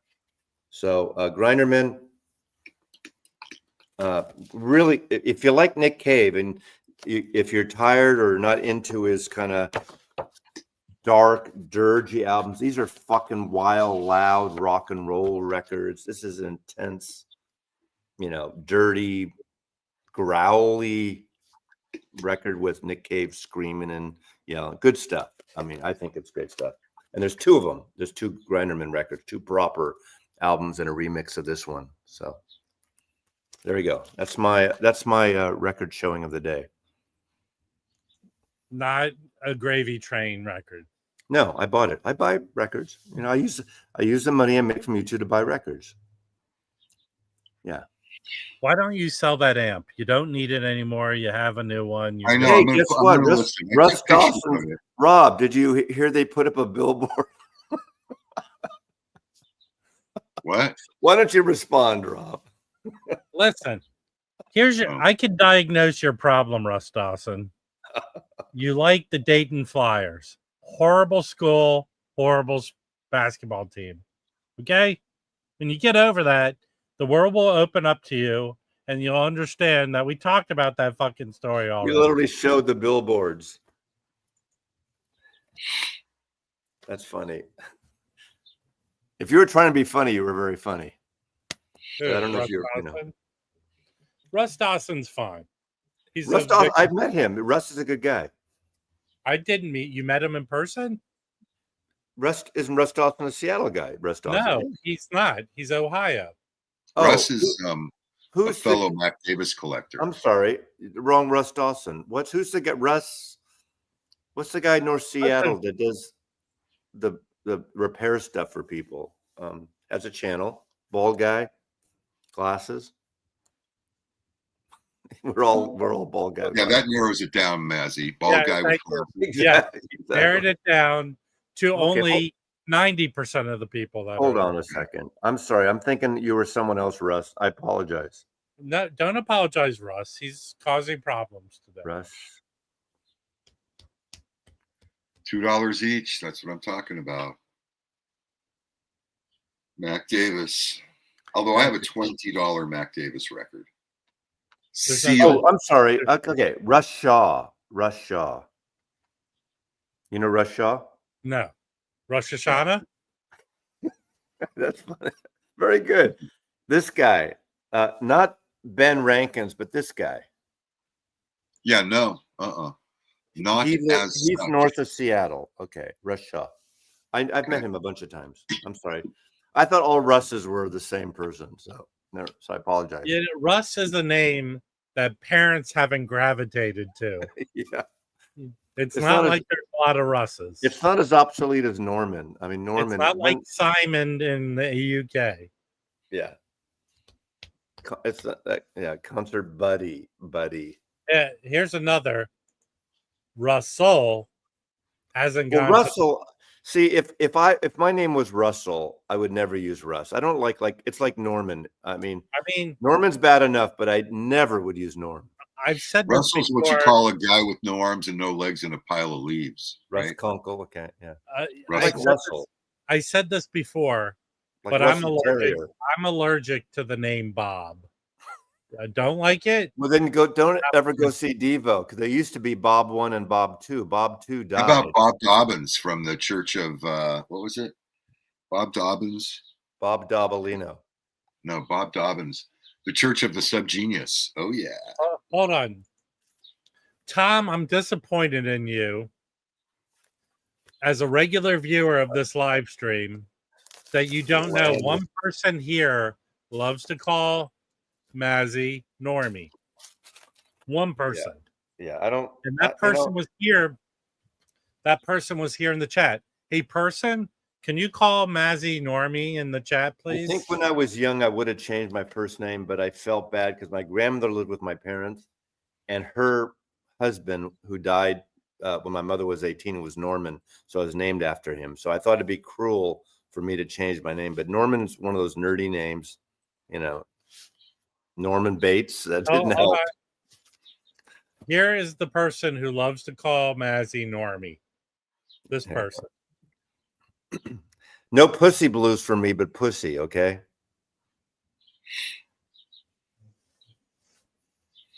Yeah, Norman ran a hotel, exactly. Mother? Yeah, Norman, is that you? The gay play? You know? Hey, Norman's always a nerd. And right here, the horrible glue job on the right here at the bottom. No Did you glue it? Did you fix it yet? I mean, I could do it right now as people watch. Do you have good glue? Yeah. I don't know. You shouldn't. I use rubber cement all the time. Well, listen, I went to school for graphic design. I know, but that's when you're doing like paste ups. And, yeah. You want to. Here's what you want. This smells. I'm going to get some coffee. I'll be right back. This smells wonderful. Does it get you high? It should. Seriously, if you're going to do this all the time, you get a bottle of this Lineco natural pH balance adhesive. It's an archival. Now, is that what you put in your hair so your hair is no longer hair? No, but seriously, if you have pH balance, if you want it pH balanced, it's not. Yeah. Anyway, my guess is Tom Rashawn would know about this shit because he's like an archival guy, designer. pH balance glue. Let me type it in. Balanced glue. Lineco, Lineco. There it is. Lineco. How much is it? Like $15? No, not that much. Okay. It's $9 Yeah, for Rob says do not use rubber cement. He's right. I mean, Tom says that. You obviously haven't smelled rubber cement lately. Go do it. Thank you, Tom, for supporting. Tom would know better than I do. And I know enough from the photography world and about archive, like when you're mounting stuff. And also when you're mounting photographs and art you like, never use glass in frames. Don't use glass. Use Plex. Use UV Plex. Because if it falls off and you could destroy your valuable artwork for glass. Listen, Dane Johnson, I ain't going to be around in 40 years. Most of us are not. Well, unless they figure out a way to keep my head alive, cut it off my body, put it in a robot. God, I can't believe how much this looks like.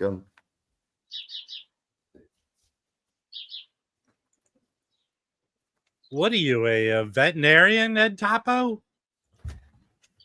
Talk about records that, look at these two records together. Uh-oh. Mazzy's trying to make a connection that I don't think the wet leg people will be happy about. Well, anyway. I think this is one of the great records of the year. I don't care what people say. It's fucking great pop, great hooks. They're a great rock and roll band. It's not. You're showing the wrong. They're not. They're not. Yeah. See, I'm not looking. They're not like 16 producers and songwriters. They're tight band. They got a great vibe to them. This album actually surpasses the debut, I think. Yeah. Chance, not their prices are like 30% higher than they should be. You might find a record you're looking for there, but I find that they're too expensive. That's my local store.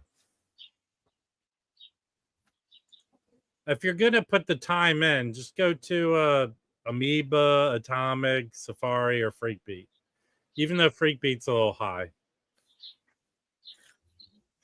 If you have the time, go to Record Surplus, but their prices are too high.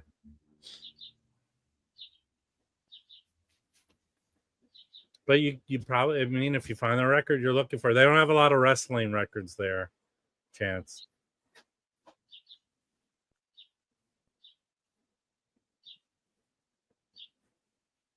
The whole album's great, Harry. We're hearing birds. Yeah, the whole album is really good. I don't know what this Rod Riggs is talking about. I haven't listened to the Wet Leg Band. I saw that they're on a Tiny Desk. Yeah, watch the Tiny Desk concert. I mean, they got a shtick and stuff, but they're just really tight, you know? They don't do long lead solo stuff. They got thick guitar stuff. It's good. It's good stuff. And it beat Oasis on the charts in the UK. So I don't know this band, Marcus. Big Thief. Oh, Big Adrian Lenker. Their last album was great. And Adrian Lenker, who's a singer, kind of folky Americana country a little bit, was my #1 record of last year. Adrian Lenker's record. When is that coming out? When's Big Thief coming out? Marcus, do you know when it's coming out? Because I don't.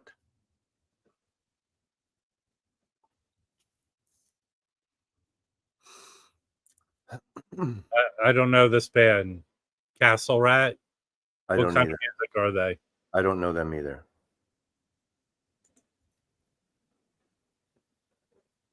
Oh, which Talking Heads box is it? Is it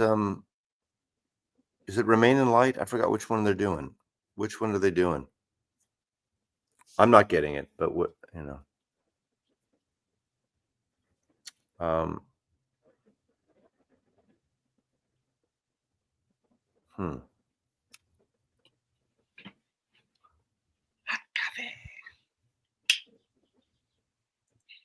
Moment of silence. Yes. Yes. Hmm. It's hold So on. It's the second album with a live concert. Who are we talking about? Never mind. it's Buckingham is hi-fi, and it's also going to be a standard consumer version, a lot of indie variations. And Okay, stuff. to repeat what you should go back to the beginning of the stream to watch.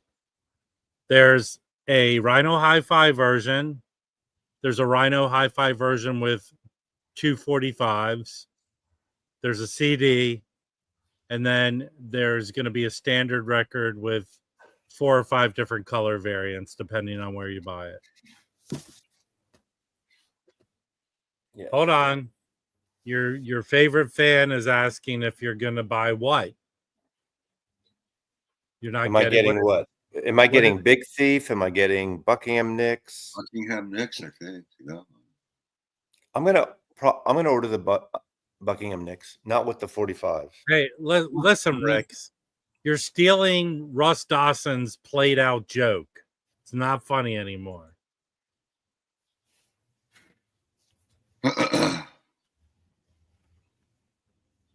What else is going on? I can't wait to put the rest of my Beatles in mono. Oh, you know what? I think I'm going to put the mono cartridge on. Yes, I have a mono switch on my phone. Why don't you just set up the dual turntable with a mono cartridge on it? Putting a cartridge on that dual turntable is difficult. How? It's a pain in the ass. It's a pain in the ass. It's not a How? great. How? It's not a great head shell. It's weird. It's the Okay. way that it's just weird. It's kind of difficult. But I could put it on the Technics, that's for sure. Okay, here's a picture that Westman posted of the color variant. And let me see if I can make the hype sticker big. I don't know. It's the blue one, but there's a hype sticker that says it's a Chris Bellman analog cut. Okay, so it is analog cut. Okay. Yeah. So that'd be interesting. Yeah, that is kind of weird that they did 2 different lacquers. Well, whatever the reason behind that, I get that they're coming out with a standardized version where all the retailers can sell the shit out of that record. That should be in print, but I'm glad they're doing this is the first time they've done it with, I mean, thing is, I guess you could say that all the Rhino hi-fis, most up till now, there are other editions have been available of it, right? Like, Chris Bellman editions or even some Kevin Gray editions. There are other ones, and some still available. Yeah, but to be honest with you, Mazzy, again, no, I say this, what they're doing with this Buckingham Nicks is what I want to see with record reissues or vinyl reissues. I want a record that is hard to get. I want to be able to go buy a new version of it. Yeah, I agree with you. I don't disagree with you.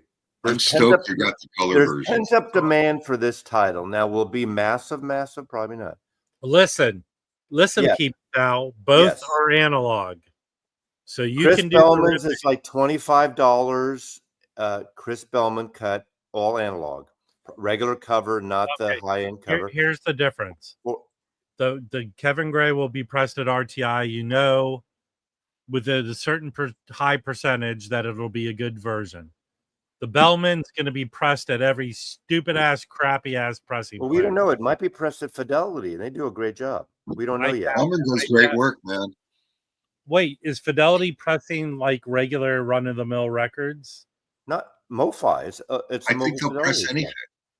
They do the Rhino Reserves. They do the those are specialized titles. Are they pressing like the records? Anybody can go there, and I mean, they're a company. Apparently, I've heard they're only at 60% capacity, so there's room there. They're a good pressing company. It's going to be pressed they're going to put it in a paper sleeve. I'm sure PB Thal and everyone else will do shootouts between Bellman and Gray. It'll be the knockout. I agree with Russ.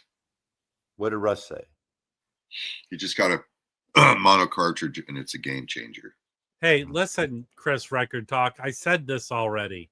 Stop repeating the shit. Yeah, Concert Buddy. And they also press Rhino Fidel. What do you call it? Reserves. Okay, Rev of Rock and Roll. What is the London Calling that Bellman did? Is it the one you can buy now? That's weird because I didn't know. Is it a all analog? Because the Columbia stuff is all from files. So did Bellman do an all analog London Calling? Let me help you out, Chance. No one knows who the fuck Adam Trios is. Okay? Who is that? I don't know who he is. I can understand what PB Thal is saying, but sounds but when you play a mono record with a stereo cartridge, your stereo cartridge is reading some shit that's not there. It just is. Listen, go tune in later today to Jim's video on how he knows electrical equipment. All right. What? Okay, go watch my Zappa video. My Zappa video that I did is going to be. I uploaded it to Zappa.com, and I was contacted by an editor of a book, and it's going to be in the book. And so is my Cut the Crap. He's correcting you again, Jim. So was the London Calling? You sold your OG London Calling. So you don't like the record? Is that it, Elliot? I think that's his country way of saying it's a great record. I mean, it's one of the best albums of that decade. But here's what Elliot Cruz would say: we in the South are polite, but we reword our comments for something we don't like, where it makes it sound like it's polite, but really, if you think about it, it's not polite. Thank you. I don't know anything about the Manly Oasis, but she does a great job on everything.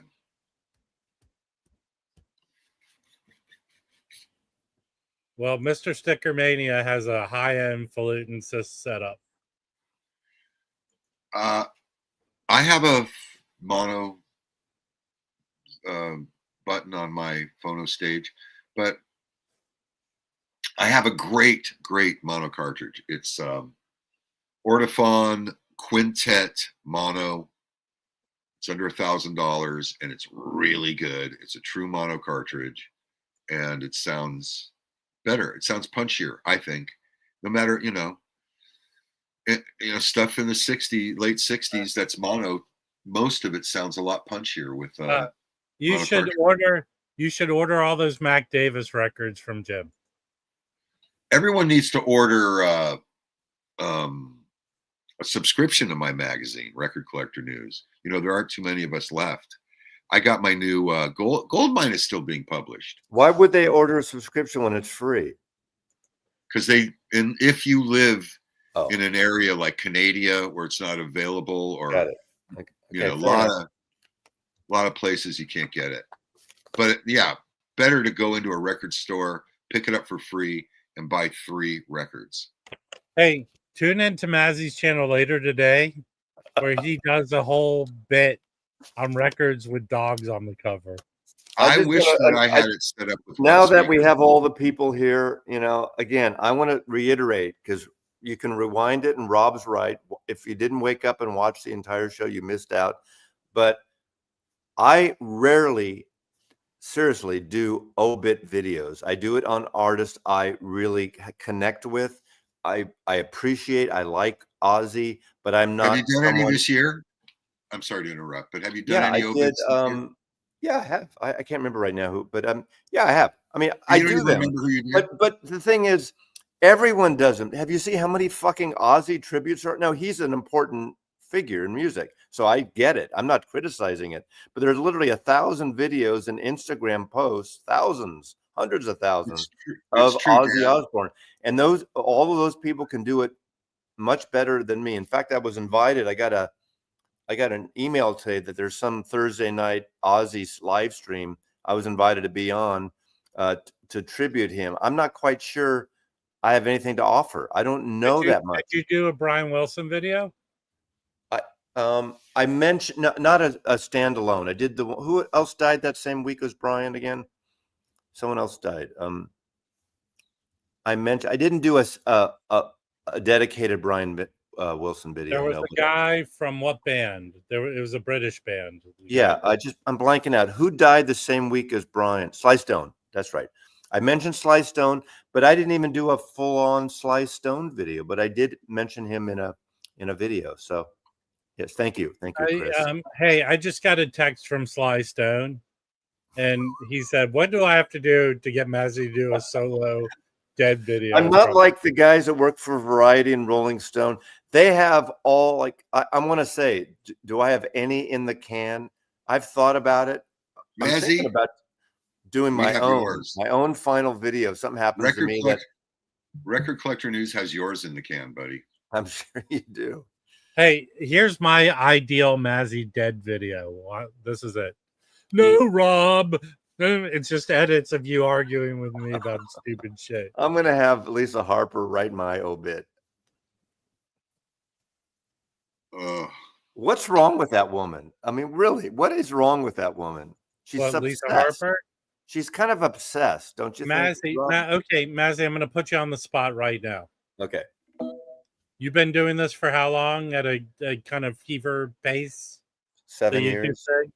6, you 7. haven't had a stalker in that whole 7-year period of time. Yeah, but my stalker have been trolls. I don't even consider Lisa a troll.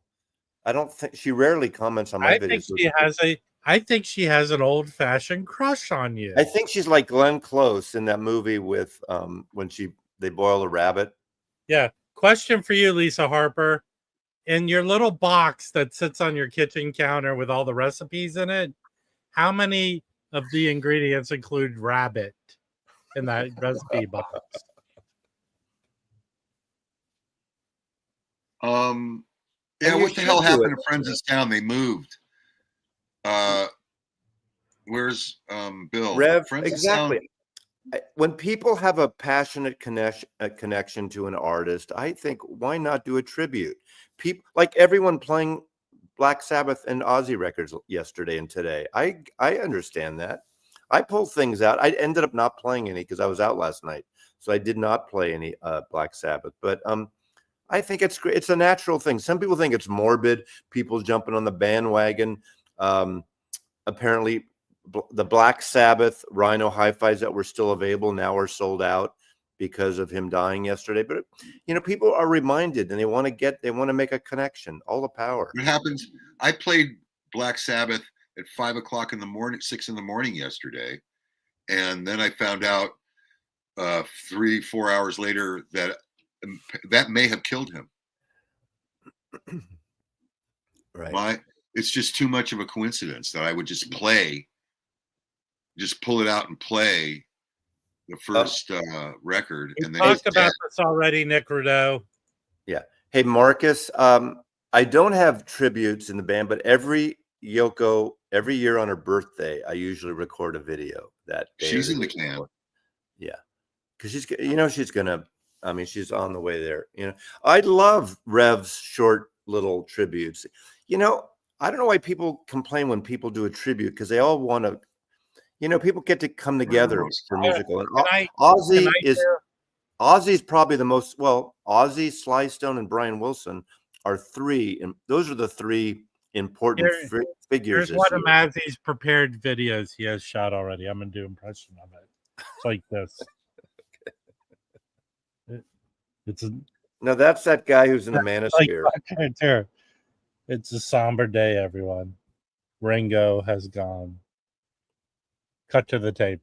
Well, when the remaining Beatles pass, I'll do something, and Here's the one. Hi, everyone. Mick Jagger has left us. Yeah. Do you think people were actually surprised about Ozzy? Sure. I think it was magnified because he literally, 2 weeks ago, a week and a half ago, just played live. So. Here's the one. Here's the one Mazzy video that's going to be like he's in good spirits. Our fearless leader has left us. Well, if you want to get morbid, we could put bets on who's next. Who's the next On artist? a Deadpool. Hey, anyone out there want to start a VC Deadpool? No, but let's do a rock and roll. I mean, it's time. I think, who's sick? Who do we know that's not well? That's in bad health. Well, that's everyone who watches. Everyone who watches this live stream. No, what rock and roller? God damn it! Patent medicine. Go at him, Rob. Who? I don't know if this is a real person or a troll. Let's see. Let me see if I can think if they're real. Go ahead, Jim. Yeah. Say your nonsense. What do you want? want? Yoko's up there. She probably won't last long. It's amazing how Keith Richard, how old is Yoko? 90 something, I think. You know what Ozzy's getting for Christmas this year? Let me look. Oh God. You know what? Hey, Mazzy, do you know what Ozzy's getting for Christmas this year? Yoko. No. Oh. Okay. Okay. That's not a good one, Jim. You know what Ozzy's getting for Christmas I think this that's year? actually very cruel. That's not a good one. Who's sick? What rocker is? Yoko is 90. Yoko is 92. Asian women have long lifespans. So yeah, Yoko, but I heard mentally she's not there. Is that true? I think she's living upstate New York at the farm. She's taken care of there, you know. Yeah. I mean, she had a good life. I mean, it that's not nice. How people jump on her all the time. You don't have to like her stuff and get it, but I mean, there's a lot of people I know who do like her stuff and get it. That's fine. I understand why people don't like her stuff. And when they say she's not talented, the people that say that are full of fucking shit. She is. She's not kind of stuff. Yeah. She's not a good singer. She saved. I believe she literally saved John Lennon's life. Well, that's probably true. It wasn't her singing who saved it. No, that her relationship. I mean, John had his personal issues, definitely. So no. Yeah, Bill, I'm pretty sure I sent them. If Phil Lesh is dead again, isn't he passed away? Roger, are you going to San Francisco? They're streaming. They're doing a IMAX streaming of the Grateful Dead Park show. You know. So what is Ozzy getting for Christmas? Phil Lesh? Oy. No, Phil Lesh is already dead. Who's on the next cover of Record Collector News, Jim? It's a controversy. Ozzy Osbourne. I have two cover stories, but I think you need to bump it for Ozzy. You know you do. No. I may have some artwork from a very famous artist that I'm going to put on the cover. Oh yeah, you talked about this. Yeah. If that comes through, then it's going to be a neat cover. Otherwise, it's going to be great. It's going to be. I think I have a Parliament Funkadelic cover story that's going to be. I want to take a moment to wish Rob a very safe and wonderful flight. Don't put a curse on me. Have a great trip in DC, Virginia. Virginia and DC. I'm going to go around the whole area. Experience. Are you going to look for the Epstein files anywhere? Are you going to just? I know where they're buried. Yeah. Well, we got one more minute. Let's welcome in someone who's probably just woke up from his sleeping. What is Nick Pantazzi even saying? I don't know. Hold on. What are you saying? The record store's got the heads up about you. I'm going to try and behave myself because last time I bought a bunch of records, I mailed half of them back and someone stole them. But that was during the fire stuff and people were up to nonsense. Stealing. So I'm going to try and carry back a good solid number of records. Rob, you bring a lot to the. You bring, despite your wankerism and your intensity and the way you treat people and the way you open your mouth and disrespect people. You bring a lot to the vinyl community. And you know what, Mazzy? For my obituary video on your channel, you could just rip this clip that you just did. It's already in the can. I got Mark Mothersbaugh to say like a tribute to Rob. No more 1 hour. I'll be back. I'm just traveling. I'll do live streams next week. I'm just doing it today to give people a change of pace, throw things out, see maybe I might add a third day of live streaming. But I won't do them all, I don't want to do them all in a row. Space them out. I got 3 days of. I got 3 French bulldogs coming. You know, don't pull like a Patrick. You know, I'm trying to come up with. I want to do a once a week solo live stream in my record room, not with a group of people, not like what you guys do. You taking 3 days. Patrick already steals 3 nights. So if I take one of his nights, I don't feel guilty because he's taken 3.